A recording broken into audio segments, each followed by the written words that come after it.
Tonight I'm going to talk about the argument I make in this new book, The End of America. And I'm just going to speak from my heart about what I see happening right now and what we need to do about it. And I kind of want to issue a bit of not a warning, but almost like like those rides you go on in Disneyland where, if they're very turbulent, you get a heads up. It's a very difficult message. In some ways, I'm going to take you on a difficult journey, but I want to reassure you that we're going to come out to sunshine and hope. If not sunshine, certainly hope on the other side. So the book, this is why I wrote the book. I wrote the book for an older person and for a younger person in my life. The older person is a mentor of mine who is the daughter of Holocaust survivors. And we would sit around chatting about news events. And she kept saying, they did this in Germany. They did this in Germany. And at that time, I thought that this was a nutty thing to say, really extreme, really rhetorical, and I just disregarded it. But she kept saying, they did this in Germany. They did it in Germany. And she wasn't talking about the later years, National Socialist outcomes. She was talking about the early years, 1930, 1931, 1932, when Germany was a modern parliamentary democracy, a fragile one, but it would have been very recognizable to us. Germany in the early 30s had pop stars and Bauhaus architecture and Paris fashion and civil rights organizations, gay rights organizations, sex education organizations, page 6 writers, gossip columnists. And it was a democracy. And so she was talking about the very early pressures on a democracy, legal pressures on a democracy, by people who were intent on closing down that democracy. And I kept sort of brushing this off, but finally she sat me down and she gave me a stack of books and she almost physically said, read. And I started reading. And honestly, my hair stood on end because I saw that she was right. She wasn't being rhetorical at all. That in fact, not only were there tactical echoes from the past, but that what I was seeing was actual scenes recurring, imagery recurring, language, sound bites recurring in modern events in America. So then I began reading even more about how democracies close down or how would-be despots crack down on the democracy movement. So I read about Italy in the 20s, and as always, Mussolini was the great innovator. He sort of pioneered this technology of closing down a modern democracy. I read about Germany in the 30s, as I mentioned, about Russia in the 30s, about East Germany in the 50s, Czechoslovakia in the 60s, Pinochet's coup in Chile, and I read about the Chinese crackdown on the democracy movement at the end of the 80s. And what became completely clear to me is that every would-be despot, every would-be dictator, whether they're on the left or the right, does the same 10 things. There's a blueprint to closing down an open society or crushing a democracy movement. And that, Mussolini kind of drafted this blueprint, and then Hitler studied Mussolini, Stalin studied Hitler, Hitler studied Stalin. The great dictators all kind of perfected it from one another. But then the petty dictators all over the world in the latter part of the 20th century, beginning of this century, reproduced the blueprint. We teach the blueprint at the School for the Americas. We teach the blueprint. So that, if you remember Thailand last spring, in 1 week it was a democracy, a week later it was a military dictatorship. And it was like they were going through a shopping list in the way they work. That was the blueprint. You see Burma, Myanmar, 2 weeks ago, because I know the blueprint, I was looking at my watch. Today they're marching the street. In 48 hours they're going to be shooting on the monks protesting. In a week they're going to be suspending communications. The blueprint is predictive. And what was even more chilling to me, and this is where I really have to applaud you for coming here on a Thursday night when you could be watching America's Next Top Model and listening to this. It's very brave of you. What became clear to me is that each of these 10 steps, these 10 classic steps that every would-be dictator puts in place are underway right now in the United States. I also had to write this book when I realized that because of a younger person in my life, two people actually. Jennifer Gandon and Chris Lee. She's a wonderful 28-year-old student that I mentored, a writer. And she was marrying Chris, who's a wonderful 28-year-old activist. And knowing the storm clouds that were gathering around this young couple, I realized that, I had to do more than just get them something from Crate and Barrel, that I had to give them something that would help them in a time like this. And so I wrote the book really for them as well as for my older friend, because what it is a kind of refresher, a reminder to Americans. We don't tend to think about history a lot. I don't either. About how societies closed down in the past, a blueprint, and also a refresher about what democracy is and how to sustain it at a time when it's under assault. So that's why I wrote this book. And actually, Chris's own story is kind of very moving to me because his mom was 28 herself when she took the 4-month-old Chris in her arms and fled Vietnam to get into a boat and sail across the ocean as a refugee, as a boat person, to arrive in this country because she understood liberty the way the founders understood liberty. It's an understanding we've kind of forgotten, we've gotten lazy about. She understood that it was worth risking her life and her child's life to raise her baby in liberty, in freedom. So that's the kind of consciousness we have to remember now in order to fight back against the kind of pressures that I'll be describing. So what are these 10 steps? And by the way, before I tell you the 10 steps, I just want to invoke something that was kind of amazing to me to discover. Civics is so boring, right? How many of you took civics in middle school or high school? Show of hands? That's pretty good, but it's still like half of the audience, and this is a self-selected, engaged audience. People don't take civics anymore. It's not mandatory anymore. So there's this whole generation coming up that really doesn't know what democracy is. But what we're not taught, we're sort of given this Hallmark card view of the mood the founders were in when they drafted the Constitution, the Bill of Rights. It's like freedom, confident, expansive. That is not true. When you go back and read the founding fathers, I mean, there were mothers too, but they were disenfranchised. Took a while for, us to get included.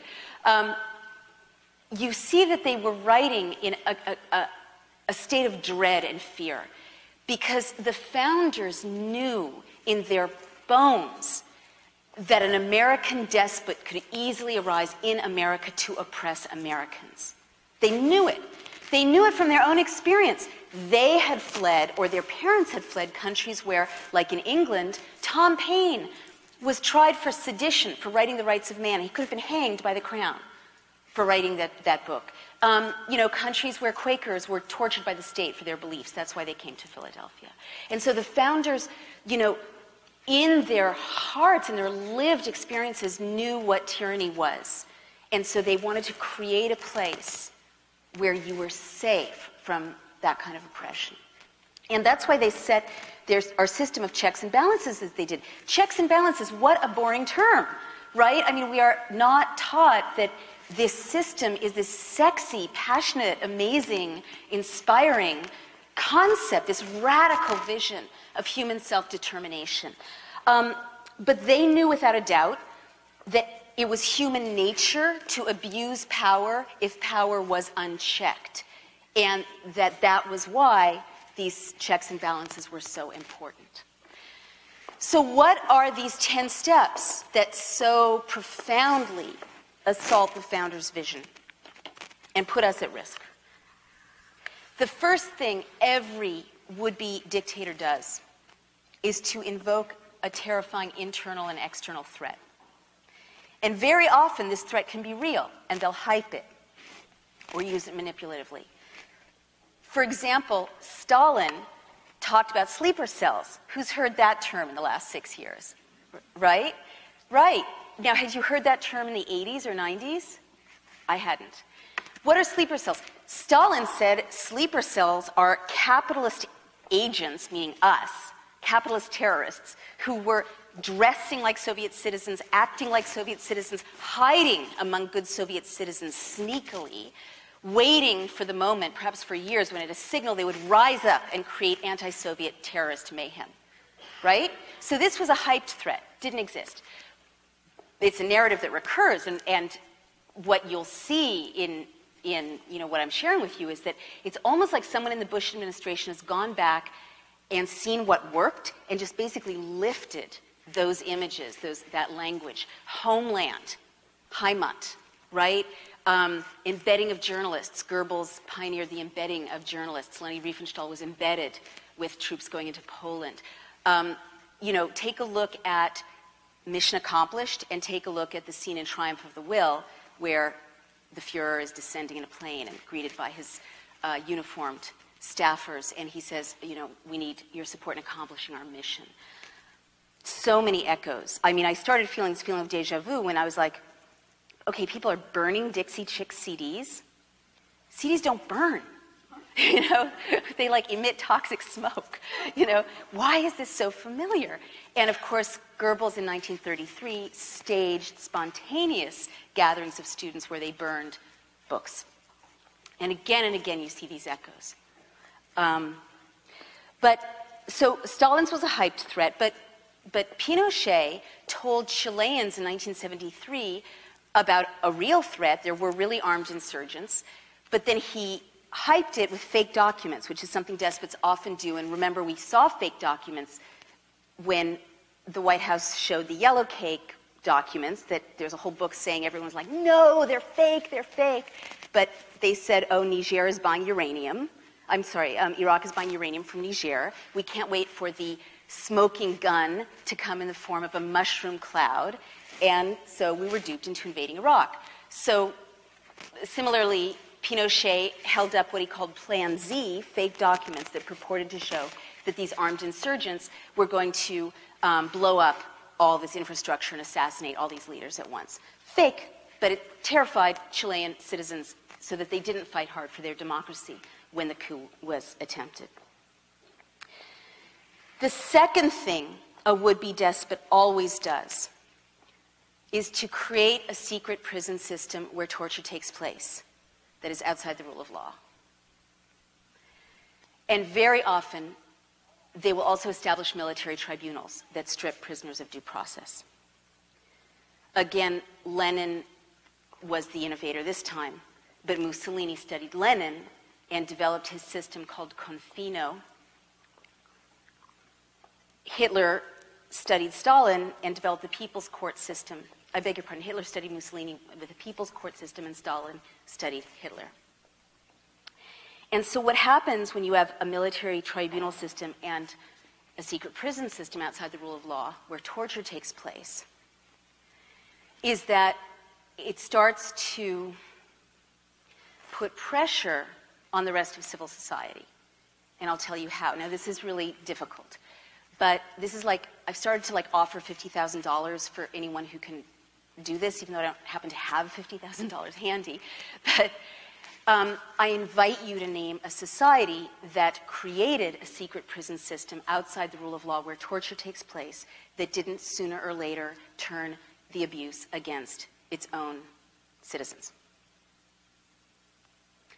So why should we worry about the fact that brown people with Muslim names on this far-off island are being tortured? The White House says we don't torture. It's a lie. They're being tortured systemically. People in U.S.-held prisons in Iraq are being tortured. People at black sites are being tortured. Why should it bother us? My brother's a really decent guy, but he said, that's not my issue before he read my argument. And so apart from the moral issue, why should we worry that the state has legalized torture? The reason we should worry is that in what I call a fascist shift, and I use that term very conservatively, I use it technically, not rhetorically. There are many definitions of fascism. my dictionary definition is when the state starts to use terror against the individual in an effort to push back democracy. So we should worry about the fact that the state has essentially legalized torture of these marginal people, people who are marginal to us, because what always happens in a fascist shift is that the state will start by abusing people that no one in the mainstream really identifies with much. You know, in Germany, it was anarchists, communists, homosexuals, Jews, gypsies, thank you. And then what always happens is there's a blurring of the line. And the noose starts to catch up more and more members of civil society, mainstream society. And it's always the same cast of characters. Us, basically. Journalists, editors, opposition leaders, labor leaders, and outspoken clergy. So and Germany is so instructive in this regard because, people don't realize that it didn't start with crematoria. That what happens when you create a secret prison system where torture takes place is it always metastasizes, starts out little and informal and gets bigger and bigger and bigger. And like in Berlin in 1931, 1932, torture was still illegal. The Nazis weren't even in power. They were a minority party. It was still a democracy. There were opposition. There were marches. There was, everything was as it should have been. But the SA, a paramilitary force, we'll get to that, started to create these makeshift torture cellars where they would torment these marginal people. And everyone knew about it. They thought it was funny. There were cartoons about it in the German press. It's like, that show 24. It's like, that's funny. Everyone accepted it. But then it doesn't take too long before the line starts to be blurred. So why is this so urgently relevant to us? Most Americans don't realize that the president now claims the power to say to any one of us, what's your name? Raul, you're an enemy combatant. Or let's find someone who really looks like a soccer mom, a Republican soccer mom, okay? Republican, you have a really nice purse. Republican soccer mom. Yes, yes. Pardon me? Anne, enemy combatant. No, it doesn't matter. You can be innocent. You can be Republican. You can be a devoted, evangelical. It doesn't matter. Enemy combatant is a status offense. Your innocence does not protect you. Your party affiliation does not protect you. And if he says, and Naomi, enemy combatant, it's like Mother May I.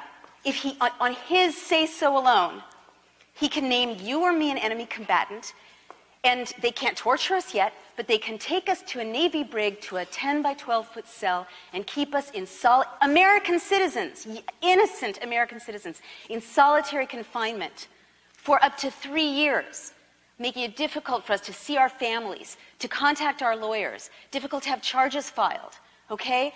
That's what they did to Jose Padilla. Now, he was not so great, but they can do it to any one of us.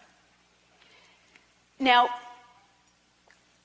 what psychiatrists know is that prolonged isolation, solitary confinement, makes healthy, sane people insane. So we're at this kind of incredibly fragile moment because democracies don't close down like that in a kind of steady progressive line. They close down more in what Malcolm Gladwell would call a series of tipping points. And so, and then there reaches a point at which democracy can no longer heal democracy. But that point comes really fast when it comes. So the first time that the state made it legal to torture people, that was one of those vertical lines. And, the first time that this kid was tasered in Florida, I think that was one of those vertical lines. I was not surprised to find that he was tasered at the University of Florida. I know, it's not appropriate for kids. I'm sorry. It's not. I know. I don't let my daughter listen. I don't. It's like she has to watch America's Next Top Model off the record. The daughter of the beauty myth does watch America's Next Top Model, the beauty myth author. But when this kid was tasered, I wasn't surprised to learn, because I was reading Goebbels, that it took place at the University of Florida, which is answerable to the Board of Regents, which is answerable to the state legislature, which has close ties to Jeb Bush. because Goebbels pioneered this practice of using state legislatures to put pressure on state universities to jeopardize and put pressure on academics and students. But that was one of those vertical lines. And for me, you know, everyone in a closing society has their own boundary at which point they start to shut up. So I'm still talking to you in public, in this public place, and you're still here. I applaud you. For me personally, the day I open the New York Times and read that someone I identify with, an editor, a journalist, has been named an enemy combatant and is in solitary confinement, that's the day I'm not going to be talking to you anymore. Because at that point, I will be too scared. So that's how society closes down. And when these tipping points start to come thick and fast, it happens really quickly. So that is why we should worry about a secret prison system where torture takes place. The third thing that always happens when would-be despots are seeking to close an open society is that they create a paramilitary force. And what do you say to that? Who is that? That's right. That's exactly right. Now, you know, really think about it. You can't close down a democracy without a paramilitary force. You can't, because people are like, you know, I'm not going to be pushed around by you. But once you have a paramilitary force, you can send that paramilitary force to intimidate civilians. And then it doesn't matter if you've still got the, you know, essential institutions of civil society functioning, because people are really just too intimidated to push back. This is what happened. Like, people forget Italy was a democracy, a working parliamentary democracy, when Mussolini started to send what he called Arditi, black shirts, paramilitary guys, out to scare and intimidate civilians. You know, last summer in the Portland airport, people were asked by TSA officials, Transportation Security Administration officials, to drink baby formula and even human breast milk. Remember that? After the scare about the guy who was carrying liquids onto the plane. So this was a familiar scene to me. This was one of those echoes, because Mussolini, the black shirts forced civilians to drink emetics, like laxatives, at gunpoint, and this was so intimidating, it worked so well that Hitler imitated it, and the brown shirts forced people to drink gross liquids. And, you know, this is a new scene for America, armed agents forcing people to drink gross liquids at gunpoint. But when you look at Germany too, you know, they weren't a majority party when the brown shirts were sent to intimidate civilians, to bully people, beat people. So right now, and by the way, the founders, like, why do we have the Second Amendment? Gosh, no, it just makes me crazy. This is what makes me crazy. We're in an era when ordinary people feel separated from the Constitution, the Bill of Rights. I did. You know, I have a good education, and I had to, like, sit a lawyer friend down. I mean, like, literally sit a lawyer friend down and say, okay, you have to explain to me what due process means. What is due process, like, beginning to end? Because what is due process? Like, who knows exactly what due process is? And we're all really well educated. Notice and opportunity. Pardon me? Notice and opportunity. Notice and opportunity, that's right. So we're in a time when, like, this professional class of pundits and politicians and constitutional scholars are tasked, or task themselves with worrying about the Constitution, worrying about liberty. And we're told, don't worry about it. You know, it's not your business. So I didn't even know how the Second Amendment worked or why it protected me until I did this reading. And the founders knew the danger that a paramilitary force poses to civilians, because King George's men were wandering around bullying colonists, breaking into their homes. This is why a blanket warrant is such a big deal. They would have a blanket warrant, just say, okay, fine, I can break into your home, take your stuff, the way the state took Brandon Mayfield's computer out of his home in Oregon, a yuppie, you know, like any of us. And I say that in quotation marks, but he was like a total mainstream American, innocent guy. They broke into his home, went through his kids' stuff, his stuff took his stuff. And the founders knew, you know, that these mercenaries were, like, harassing women, molesting women, scaring and intimidating civilians. So they said, you can't have a standing army that's not answerable to the people. So Blackwater is now in the news. It has close ties to the White House. And Blackwater is in the news right now in Iraq for massacring 17 civilians 2 or 3 weeks ago. And they got a slap on the wrist. But what most Americans don't know is that Blackwater is already operating on Main Street, USA. They were invited by the Department of Homeland Security to patrol the streets of New Orleans in the wake of Katrina. And they just got a $1 billion contract to work more intimately in the United States. Their business plan calls for increased deployment in America in the event of a natural disaster or a public emergency. And the Defense Authorization Act of 2007 makes it easier for the president on his say-so alone to declare a public emergency, because he says there's a public emergency. Not only that, but a new law has made it easier for the president to declare martial law by federalizing the National Guard. Now, the National Guard is supposed to be answerable to the people, to governors, right? The president can now take the National Guard of Alabama and send them here to Washington State and deploy them to enact curfew and martial law here in Washington State over the objections of the governors of Alabama and Washington State, and not tell Congress about it till after the fact. So this is exactly what the founders were trying to go, no, you can't do this. This is a catastrophe. The fourth thing, and then I'll just zip ahead because these are, hard to absorb. The fourth thing that a would-be dictator always does is to create a surveillance apparatus aimed at ordinary citizens. Now, it doesn't take much for this kind of surveillance apparatus to be effective. In East Germany, everyone thought they had a Stasi file, but only 10% of the people actually did turn out to have a Stasi file. You don't need to surveil everyone in order, if everyone thinks they're being surveilled, that's inhibiting.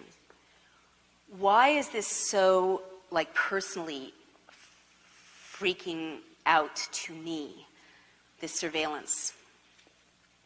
And by the way, this is driven by a profit motive. America isn't driven by ideologies the way that Italy or Germany were. But America is driven by profit very often. And it's quite extraordinary.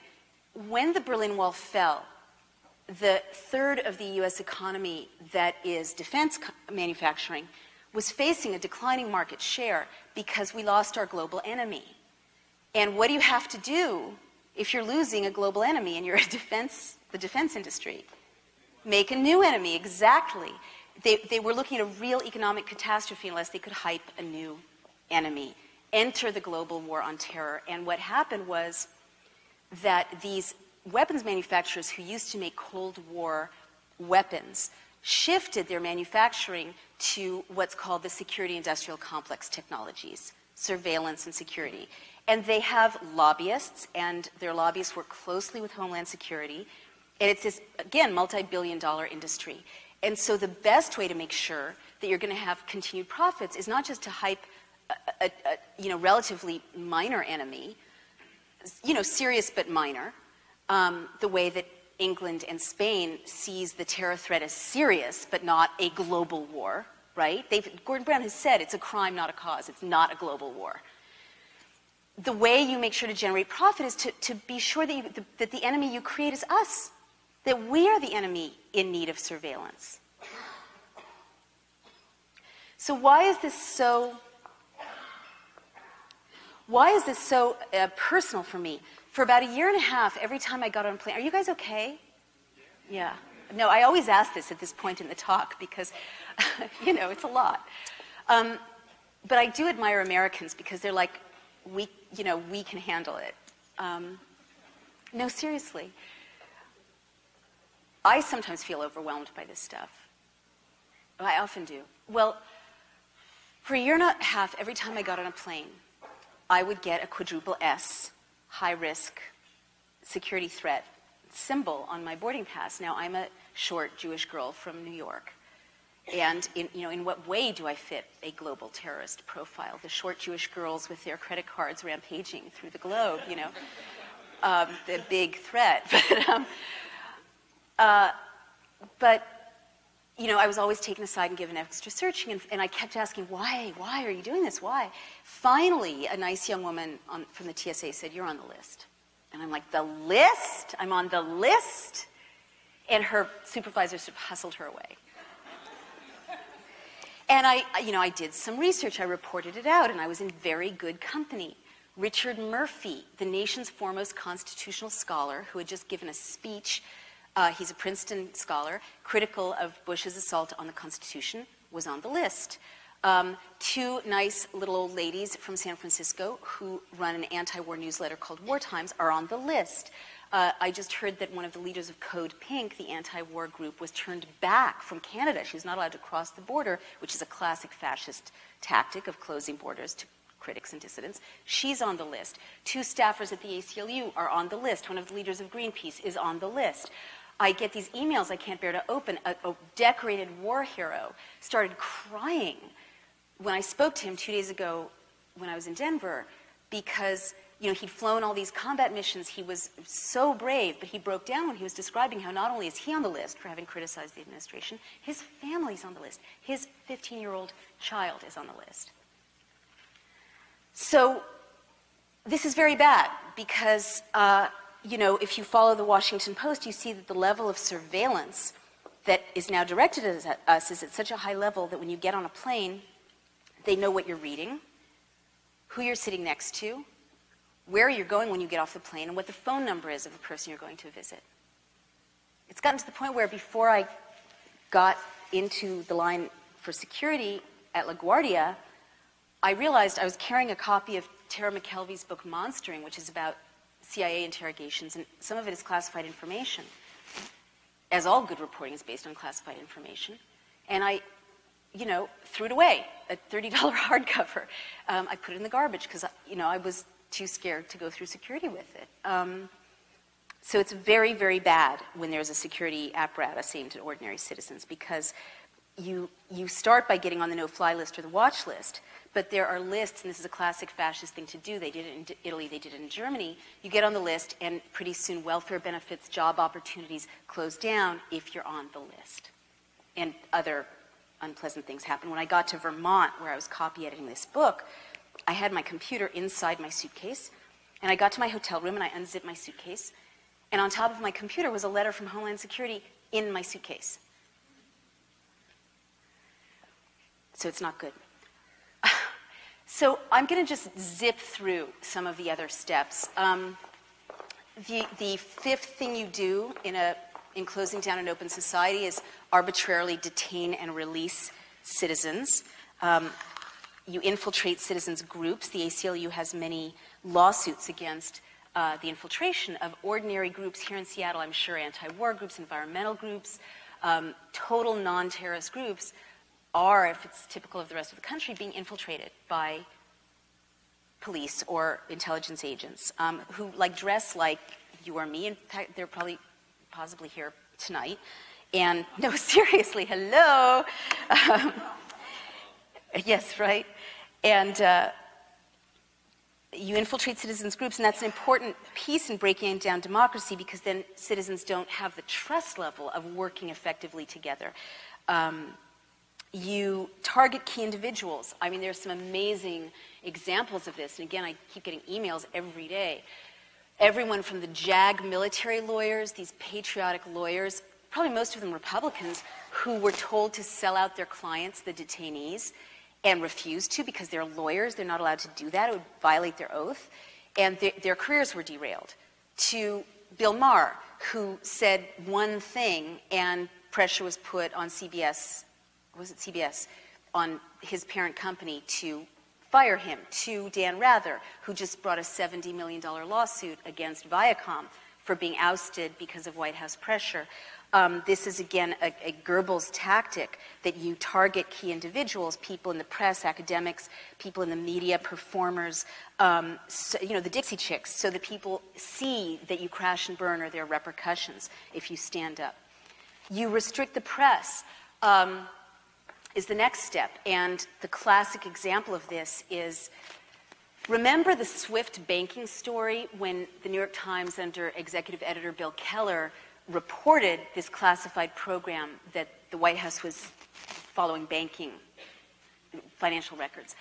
So there was this drumbeat from the White House, treason, treason, treason, right? They should be prosecuted under the Espionage Act. And Melanie Morgan actually called for a prosecution for treason, and one of the consequences of a conviction for treason is execution. And she's like, whatever, that's fine.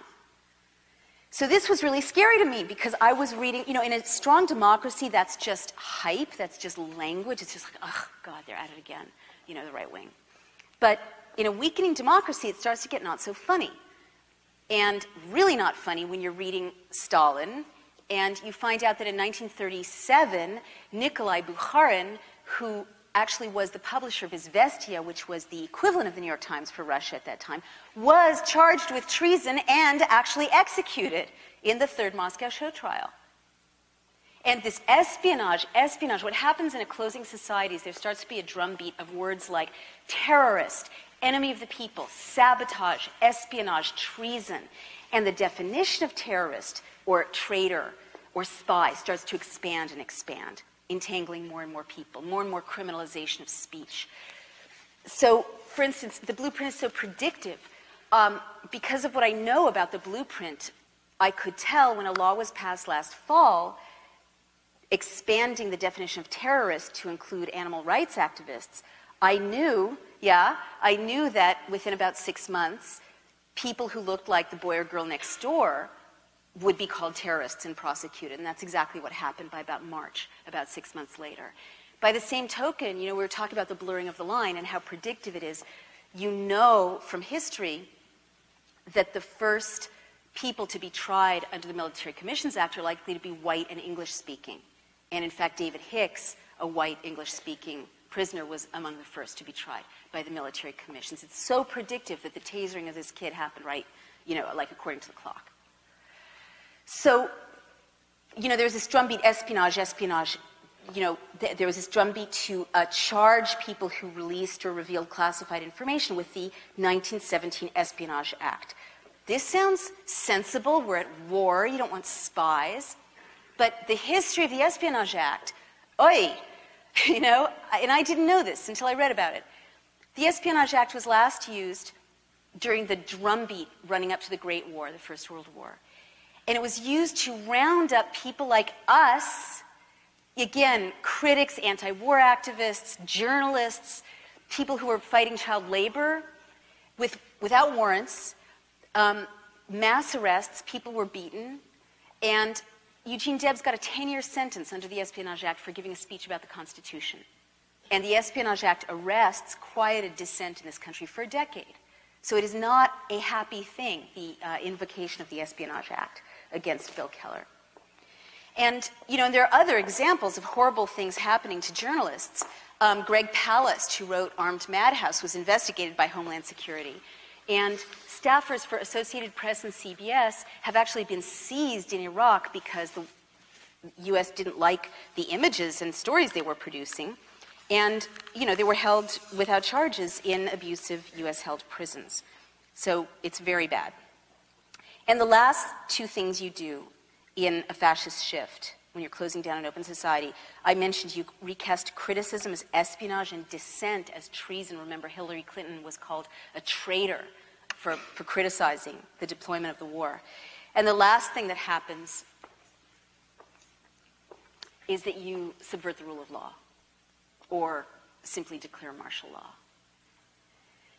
And in the run-up to the election, according to the historical blueprint, the months before an election are a very unstable time, most likely to see acts of provocation, hyped threats, destabilizing scenes where there will be a protest and agents provocateurs will provoke violence or engage in violence to give an excuse for a crackdown.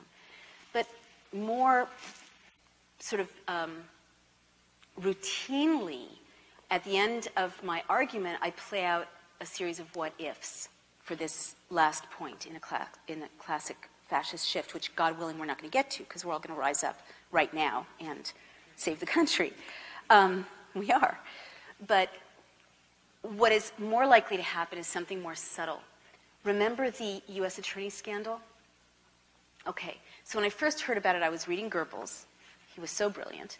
And, you know, I said I bet those attorneys were in swing states. And it's not that I'm that smart, it's that I know the blueprint. And, in fact, they were in swing states, and, in fact, the emails that the White House is not turning over to Congress will show that one of the scenarios they were playing around with was firing all of the U.S. attorneys all at once in a kind of mass purge, Night of the Long Knives. So had they done that, and they would have gotten away with it if a blogger hadn't sounded the alarm, we would already be looking at the end of America, because the U.S. attorneys decide to prosecute voting rights groups, for instance. In a close election, if your cronies are the ones making the decisions, it's pretty much over, even without a coup, a violent coup. And we have this, like, wrong notion of what a closed society looks like. A closed society doesn't look like marching, goose-stepping columns or crematoria in the distance. It almost never looks like that. Once in history, it looked like that. A closed society, even a violent military dictatorship, really has a lot of the trappings of civil society. There are still elections. They're just corrupted. Tyrants love holding elections. It validates them. Hitler held elections. 99% of the Austrians voted ja to their own annexation because there were brown shirts outside the voting booth menacing the people who were counting the vote. Do you guys remember the reports of Republican staffers, young men dressed identically, menacing people counting the vote in Florida? There are still elections in a closed society. They're just corrupted. There's a changing of the guard. And Giuliani is clearly the designated successor. But it's the same cabal in power, essentially. There's still a judiciary in a closed society. They're just not free to adjudicate freely and go against the regime. There's still academics. They're just watching what they say. There's still newspapers. You just know exactly how far to push an inquiry. So at the end of this scenario, there are a series of what-ifs that are very plausible to close down our society further leading up to the election. So now I've completely bummed you out. So now I'm going to shift to what we can do, what we have to do. I mean, this is a really important moment because the window is closing. But history shows that at a moment like this, if millions of people wake up in time and push back, they can push democracy forward and unseat tyrants. And there are amazing, inspirational stories that are evidence of this in the democracy movements that brought down the Berlin Wall, people power in the Philippines. All over the world, when millions of people push back, they can unseat tyrants, especially in a weakened democracy like ours that is still not closed. But it takes a democracy movement right now. We have no time to waste. It takes millions of people rising up and insisting on restoring the rule of law. Now, when I first started talking about these issues, I thought we could do it legislatively alone. And a few other leaders, or a few leaders and myself, started what is called the American Freedom Campaign, which is a grassroots democracy movement aimed at confronting these abuses and restoring democracy in time to save us. And we started out with nothing, and now we have almost 5 million members in our various partner organizations. And we're aiming at 10 or 20 million. And we got commitments from all the candidates to restore the Constitution. All the candidates on the Democratic side, Hillary and Obama, were the last holdouts, but they just signed or gave language. And now we're going to the Republicans. Only Ron Paul has signed right now. Yeah, I know. But this is not enough, I now realize. The violence is escalating. You know, the thing about a fascist shift is that when people start to wake up, that's when they start to crack down harder. And I'm very worried about these reports of massacres in Iraq. Very, very worried, reading today that the State Department is protecting Blackwater in Iraq from being investigated. And I'm very worried about these tasering scenes and scenes of people being pepper sprayed and scenes of women being dragged away in the Phoenix airport that keep showing up on AOL in eerily good video. Because you know, again, National Socialists created a lot of footage of atrocities early on to freak people out and intimidate them. So what I'm saying is we need to ratchet up our efforts even as they ratchet up the violence or the suppression. And now, at this point, I am persuaded by the historical record that a national uprising to restore democracy is incredibly urgent, but that it's going to take more than that. And I never thought I'd say this. I didn't think impeachment was a good idea when I began this journey because it's so destabilizing. But what we're faced with if we don't is so much more destabilizing. I think there's no alternative, and history shows that it's not enough to impeach criminals and murderers, that you have to put them behind bars. So I think we need to prosecute for treason.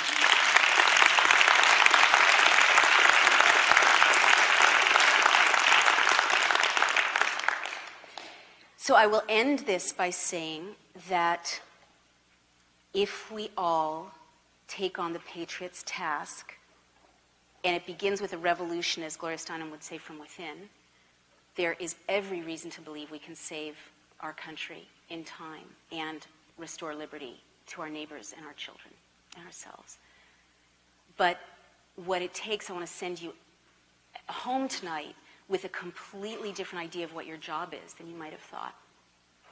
The founders did not intend for us to delegate the defense of liberty to a professional class of pundits or politicians or constitutional scholars. That's right. That's right. The founders intended for us to do it. Now, their vision wasn't wide enough yet to include all of us, but the kernel of their vision was sound enough so that it could include women and African Americans, people of all colors, as time went on. And what the founders intended was for ordinary Americans, ordinary people, to assume the Patriots' task and lead the fight to restore democracy and see themselves as leaders and take on the responsibility to restore liberty. It's a radically different idea of what our job is. Okay, it's your job, it's my job. To channel the founders' faith in us and to stand up for this extraordinary experiment that has given us freedom for 200 years. And if we assume the Patriots' task, can give our children and our grandchildren freedom indefinitely. But we have to believe in our power in order to do that. The time to stand up for it is now. Thank you very much.